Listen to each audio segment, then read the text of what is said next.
PM Modi और Netanyahu का धमाका ईरान को ठोकते ठोकते अब पाकिस्तान को निपटाने का प्लान बन गया है। क्या इजरायल के बम ईरान में गिर रहे हैं? नसें पाकिस्तान की क्यों फटी जा रही हैं? क्या ईरान के लिए परमाणु बम फोड़ देगा पाकिस्तान? सच क्या है? और पीएम मोदी ने गले में ऐसा क्या पहना कि शहबाज शरीफ, मुनीर, ट्रंप और एर्दोगान सबके होश उड़ गए हैं? आज सबसे पहले इसके बारे में बताने जा रहा हूं। नरेंद्र मोदी और इजरायल के पीएम नेतन्याहू, दुनिया में ये ऐसे दो नेता हैं जिन्हें किसी ने एक बार छेड़ दिया तो फिर ये छोड़ते नहीं। पाकिस्तान ने पहलगाम करके पंगा लिया तो नरेंद्र मोदी ने पूरे पाकिस्तान में तबाही मचा दी। उधर ईरान ने नेतन्याहू से पंगा लिया तो पूरा ईरान 4 दिन से जल ही रहा है। 4 दिन से इजरायल ने ईरान को धुआं धुआं कर रखा है। बम पर बम गिर रहे हैं। जैसे गाजा को नेतन्याहू ने समतल कर दिया, वैसे ही ईरान का हाल नेतन्याहू कर देंगे ऐसा लग रहा है। लेकिन बम ईरान पर गिर रहे हैं, नसें पाकिस्तान की फट रही हैं। पाकिस्तान को लग रहा है कि कहीं अगला नंबर उसका तो नहीं है, क्योंकि एक तरफ नेतन्याहू ने पाकिस्तान के ठीक बगल में हाहाकार मचा रखा है, तो उधर नरेंद्र मोदी ने साइप्रस का दौरा करके पाकिस्तान के दोस्त तुर्की को घेर लिया है। पाकिस्तान और तुर्की मिलकर भारत के खिलाफ गेम कर रहे हैं, लेकिन नरेंद्र मोदी और नेतन्याहू ने इस गेम को ही पलट दिया है। सोचिए, इजरायल से पाकिस्तान 3000 किलोमीटर दूर है, फिर भी पाकिस्तान की हालत खराब हो रखी है। पाकिस्तान में लोग बार बार चेक कर रहे हैं कि पाकिस्तान भी इजरायल के घातक हथियारों के रेंज में आता है या नहीं। वो लोग चेक कर रहे हैं। जिस तरह से ईरान को इजरायल फोड़ रहा है, उससे पाकिस्तान को डर है कि कहीं ईरान के बाद उसके परमाणु साइट्स का नंबर तो नहीं आने वाला। कहीं मोदी और नेतन्याहू मिलकर पाकिस्तान को तो नहीं निपटा देंगे। कहीं मोदी और नेतन्याहू मिलकर पाकिस्तान के खिलाफ 1984 वाला प्लान तो नहीं बना रहे हैं। अब यह 1984 वाला प्लान क्या है? क्यों पाकिस्तान को ईरान पर इजरायल के हमले में अपनी आने वाली तबाही दिख रही है? कैसे पाकिस्तान की संसद के अंदर इजरायल के हमले का डर दिख रहा है? कैसे ईरान पर बरसती मिसाइलों ने पाकिस्तान में पेट्रोल पंप बंद करवा दिए? कैसे वहां लोग भूखे मरने की कगार पर हैं? आज ये सब दिखाऊंगा। साथ ही आपको यह भी बताऊंगा कि पीएम मोदी ने कैसे पाकिस्तान और उसके दोस्त तुर्की की टेंशन बढ़ा दी है। कैसे साइप्रस जैसे एक छोटे से देश का दौरा करके पीएम मोदी ने पाकिस्तान और उसके दोस्त को नया तनाव दे दिया है, और क्या कुछ आगे होने वाला है, यह सब बताऊं। उससे पहले जरा एक ट्रेलर देखिए। पाकिस्तान में हड़कंप मचा हुआ है, क्योंकि अभी नरेंद्र मोदी के नए भारत ने जो पाकिस्तान की कुटाई की थी, उसके जख्म ही नहीं भरे। और इधर इजरायल ईरान को ऐसा ठोक रहा है कि पाकिस्तान के अंदर लोग कह रहे हैं कि भारत और इजरायल मिलकर ईरान के बाद पाकिस्तान को ना ठोक दे। पाकिस्तान इसलिए कांप रहा है क्योंकि इजरायल ठीक उसके बगल में बम पर बम फोड़ रहा है। 4 दिन से जबरदस्त लड़ाई चल रही ईरान और इजरायल के बीच। इजरायल पर ईरान ने पलटवार किया था, जिससे इजरायल भयंकर गुस्से में। इजरायल ने कह दिया है कि पूरे तेहरान को जला के छोड़ूंगा। तेहरान ईरान की राजधानी है। इजरायल ने ईरान पर आज फिर से जबरदस्त बमबारी की।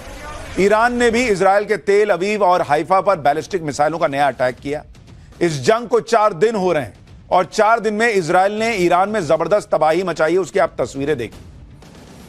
ईरान भी पलट के हमला कर रहा है, लेकिन जिस तरह से इजरायल फोड़ रहा है, ईरान के पास जवाब उस तरह का नहीं है। इजरायल के पास जबरदस्त एयर डिफेंस सिस्टम है, और इसलिए उसे ज्यादा नुकसान नहीं हो रहा, जबकि ईरान बर्बाद होता चला जा रहा है।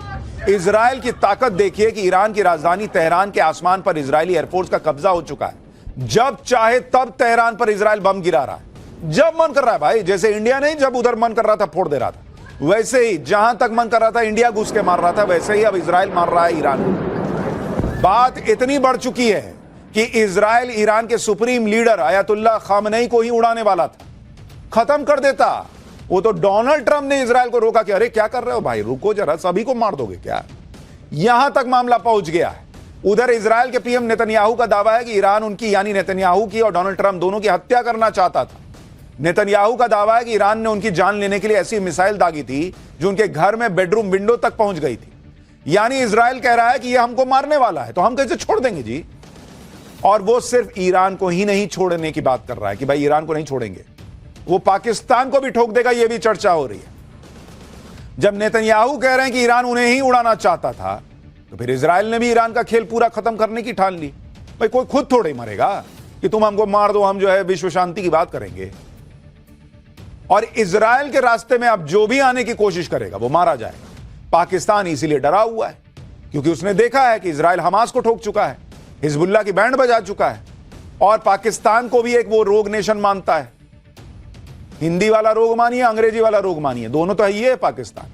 अब वो ईरान को ठोक रहा है। इजराइल की इस हिट लिस्ट में पाकिस्तान का भी नाम हो सकता है, पाकिस्तान को डर लग रहा है। और खुद पाकिस्तान ने इजराइल को उस पर हमला करने की बड़ी और ठोस वजह दे दी। दरअसल ईरान के वरिष्ठ सैन्य अधिकारी ने यह दावा कर दिया कि अगर इजराइल ने ईरान पर परमाणु बम का इस्तेमाल किया तो पाकिस्तान इजराइल पर परमाणु हमला कर देगा। मतलब ईरान खुद नहीं करेगा, भाई अभी हो सकता है नहीं बना होगा परमाणु बम, तो वो कह रहा है मेरे तरफ से पाकिस्तान तुम पे परमाणु बम मारेगा। ईरान के बड़े अधिकारी का बयान सुनिए, फिर आपको बताता हूं कि पाकिस्तान में कैसे हड़कंप मच गया जैसे ही उन्होंने यह सुना कि ईरान कह रहा है कि पाकिस्तान परमाणु बम मारेगा। यह गजब की लड़ाई लड़ते हैं ये लोग कि मेरे को मारोगे तो परमाणु बम पाकिस्तान मारेगा। पाकिस्तान हड़बड़ा गया। इजराइल से युद्ध के बीच ईरान ने पाकिस्तान को लेकर बड़ा दावा कर दिया। ईरान की बात सुनकर पाकिस्तान के होश उड़ गए। ईरान को भाई भाई बताने वाले पाकिस्तान ने कुछ ही घंटों में ईरान के दावे का खंडन कर दिया।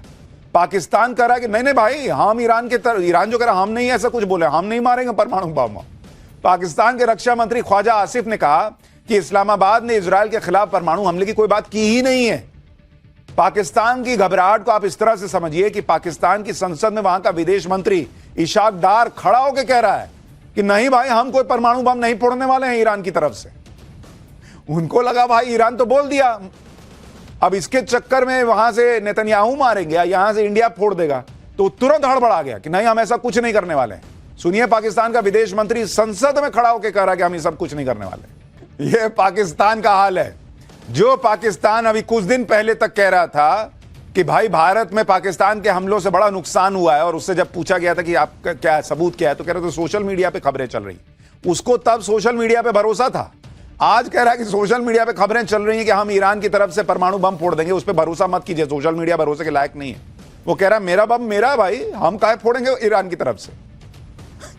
और ऊपर से कहता है कि ईरान मेरा भाई है, हम लोग भाई हैं भाई, हम तुम्हारे साथ खड़े हैं। अरे काहे के खड़े हो? पाकिस्तान पूरी दुनिया में इस बात की अकड़ दिखाता है कि वो इकलौता मुस्लिम देश है जिसके पास एटम बम। कहता रहता है कि उसका एटम बम मुसलमानों को बचाने के लिए, इस एटम बम से वो पूरी दुनिया के मुसलमानों को बचाएगा। लेकिन बात जब ईरान के मुसलमानों की आई तो सामने इजराइल दिख गया, उसकी हालत खराब हो गई। पीछे पाकिस्तान को दिख रहा है कि इंडिया ठोक देगा, इधर सामने इजराइल खड़ा है, वो कह रहा है कि नहीं हमारे पास एटम बम है तो मेरे लिए ना है, हम थोड़ी इजराइल पे फोड़ने जा रहे हैं। पाकिस्तान खूब माहौल बना रहा था कि जैसे ईरान को इजराइल से वो ही बचा लेगा। पाकिस्तान के रक्षा मंत्री तो अपनी संसद में खड़े होकर ईरान को भाई बता रहे थे, कह रहे थे कि पाकिस्तान हर तरीके से ईरान का साथ देगा। जब साथ देने की बात ही आई तो पीछे से पलट के निकल लिए कि कहां, हम नहीं, तुम अपना लड़ो। पाकिस्तान वही वाला दोस्त है जो आपसे कहेगा कि भाई मैं तेरा भाई है, जहां बोलोगे वहां खड़ा हूं, चलो लड़ने चलो, उधर मारा पीटी हो रही है तो यार जरा सा ना मम्मी बोली है सब्जी लेके आने, मैं लेके आता हूं, तुम बड़ो लड़ो, मैं आता हूं वहीं मिलूंगा चौक पे। वो है पाकिस्तान। और वो क्या लड़ेगा? अभी तो वो खुद ठुका है भारत से, तो क्या ईरान से लड़ेगा? और उसको पता है कि भाई उधर से इजराइल इधर से भारत दोनों शुरू हो गए तो हम खत्म हो जाएंगे। पाकिस्तान सिर्फ बड़ी बड़ी बातें कर सकता है, लेकिन आप पाकिस्तान की हालत देखिए। ईरान 4 दिन से जल रहा है, वहां से लोग भाग रहे हैं, तो पाकिस्तान ने ईरान का बॉर्डर क्लोज कर दिया। ये देखे दुनिया भर के मुसलमान देखें जो ये सोचते हैं कि पाकिस्तान एक इस्लामिक देश है तो मुसलमानों के लिए खड़ा होगा। भाई उसने ईरान का बॉर्डर क्लोज कर दिया कि मेरे तरफ मत आओ। पाकिस्तान से ईरान की करीब 900 किलोमीटर की बड़ी सीमा लगती है। पाकिस्तान को लग रहा है कि ईरान में इजराइल के बम फूट रहे हैं तो ईरान के लोग भागकर पाकिस्तान आ जाएंगे। सोचिए, जो पाकिस्तान ईरान के लिए इजराइल पर एटम बम चलाने की बातें कर रहा था, वो इतना डरपोक है कि ईरान के लोगों के लिए अपना बॉर्डर बंद करके बैठा है कि मेरे यहां मत आओ, मरना है तो उधर मरो। ये दुनिया भर के मुसलमान देखें पाकिस्तान की सच्चाई।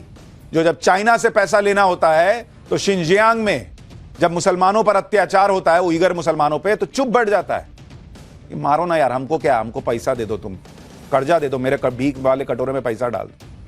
अब जब ईरान को मार रहा है इजराइल तो अपना बॉर्डर सील कर दिया। यह है पाकिस्तान की सच्चाई जो दुनिया भर के मुसलमानों को देखनी चाहिए। हमारे यहां कुछ हैं जिनका दिल धड़कता है शायद उधर के लिए, कुछ ही होंगे, लेकिन उनको भी देखना चाहिए पाकिस्तान का सच क्या है।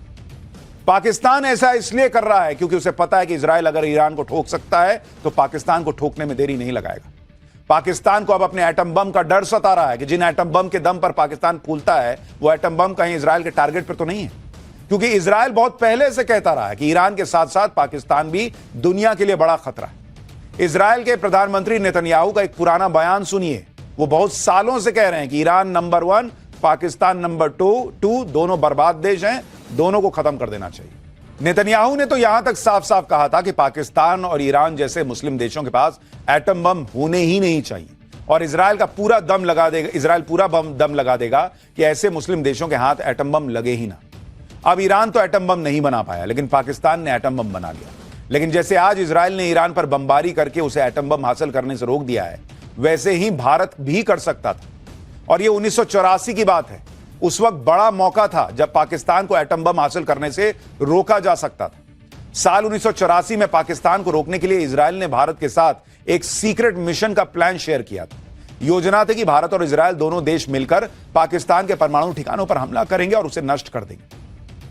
पाकिस्तान के परमाणु ठिकानों पर हमला करने के लिए इजरायली विमानों को गुजरात के जामनगर एयरबेस से उड़ान भरनी थी। योजना के मुताबिक इजरायली जेट कश्मीर के पहाड़ी इलाके में रडार से बचते हुए आगे बढ़ते और इस्लामाबाद के पास पहुंचकर हमला कर देते। लेकिन अमेरिकी मीडिया में इस प्लान की खबरें लीक हो गई। पाकिस्तान सतर्क हो गया था और फिर ऑपरेशन रोकना पड़ा। लेकिन जो काम तब नहीं हो सका था, वो काम अब नरेंद्र मोदी और नेतन्याहू मिलकर कर सकते हैं। मोदी तो अभी अभी पाकिस्तान को ट्रेलर दिखा चुके हैं और इजराइल की हिटलिस्ट में पाकिस्तान सालों से। इसलिए पाकिस्तान को डर है कि कहीं एटम बम वाली बात इजराइल के खिलाफ गई है तो इजराइल उसे फोड़ने में देर ना लगाए। पाकिस्तान की संसद में खुद पाकिस्तान के सांसद कह रहे हैं कि ईरान के बाद अगला नंबर पाकिस्तान में इतना डर इसलिए भी है क्योंकि इजराइल जो है ना, वो रगेद के मारता है। और आप देखिए ईरान का क्या हाल हो गया है। ईरान पर जैसे जैसे बम गिर रहे हैं, वैसे वैसे पाकिस्तान की सांसें ऊपर नीचे हो रही है। ईरान पर किस तरह इजराइल अटैक कर रहा है, उसका बिल्कुल लेटेस्ट वीडियो आपको दिखाता हूं। इजराइल ने अब से कुछ देर पहले ही ईरान के सरकारी टीवी चैनल पर हमला कर दिया। वो देखिए, वो एंकर पढ़ रही थी, वो भाई वो निकल गई वहां से कि मैं मर जाऊंगी, न्यूज ऑन एयर जाए ना जाए, मैं सीधा एयर में चली जाऊंगी। धमाका होते ही न्यूज एंकर भाग। और इसलिए इजराइल से पाकिस्तान खौफ खाता है। अब देखिए ना बॉस, जहां मन कर रहा है वहां इजराइल ठोक रहा है ईरान को। टीवी एंकर वहां से भाग गई भाई कि मैं न्यूज बाद में बताऊंगी, मैं न्यूज पहले बन जाऊंगी, थोड़ी देर और बैठी। तो ये बातें सिर्फ पाकिस्तान के नेता ही नहीं कर रहे, बल्कि पाकिस्तान की जनता भी जानती है कि ईरान के हमले में अगर पाकिस्तान ने जरा भी इधर उधर करने की कोशिश की या इजराइल की तरफ नजर भी उठाई तो इजराइल आंखें निकाल लेगा।